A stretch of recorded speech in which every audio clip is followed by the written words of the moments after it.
In Colombia, the governing party, the Democratic Center, said it will share the peace accords. This policy left gaps on issues such as comprehensive rural reform, political reform, and the voluntary substitution of illicit crops. Correspondent Hernán Tovar gives us the details.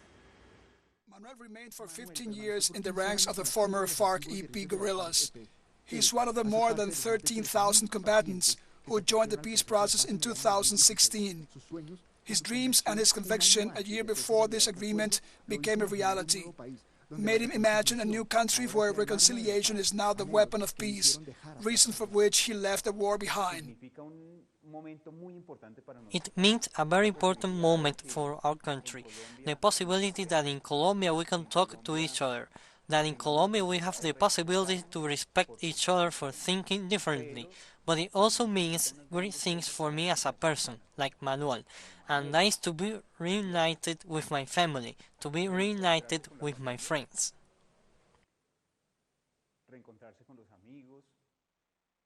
They built this enterprise by joining forces with other ex-combatants. This project was created with a dream of making a company, initially brewing craft beer.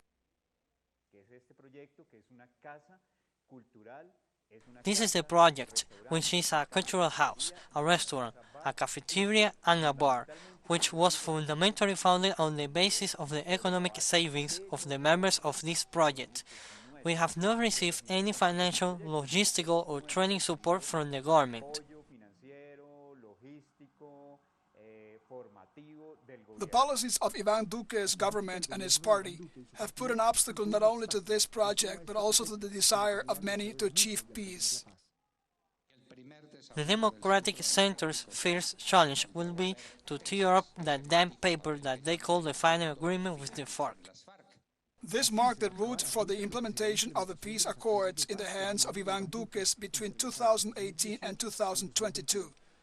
6 crucial points that the government ignored and which prevented peace from being brought to the territories, and a comprehensive rural reform that remains stagnant, as shown by the figures provided by the signatories themselves. I would say that less than 2% the distribution of those 3 million hectares that were agreed for farmers who do not have land, or in the title of the 7 million hectares that farmers who, even though have land, do not have titles over them, and therefore marginalized from the regular economy and the political reform.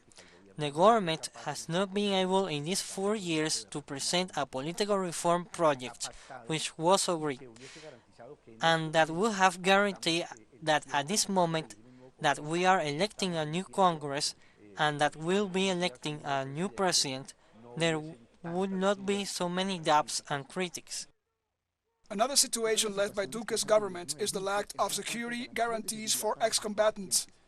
During his administration, the number of homicides against signatories exceeded 180.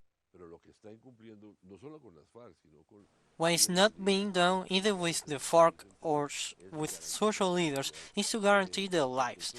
In the case of former FARC combatants, it is dramatic because the government knows who they are and know that they have security schemes, yet they have been assassinated.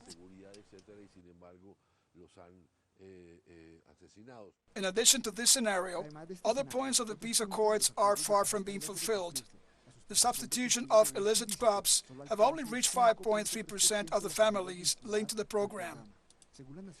According to the United Nations, drug production increased between 1,200 and 2,000 tons from 2020 and 2021, and while Duque defended his policy at the international level, more than 200 massacres were perpetrated, and between 2020 and 2020 alone, forced displacement affected close to 100,000 people, mostly Afro populations, farmers and indigenous communities. Hernán Tovar, teleSUR, Bogotá, Colombia.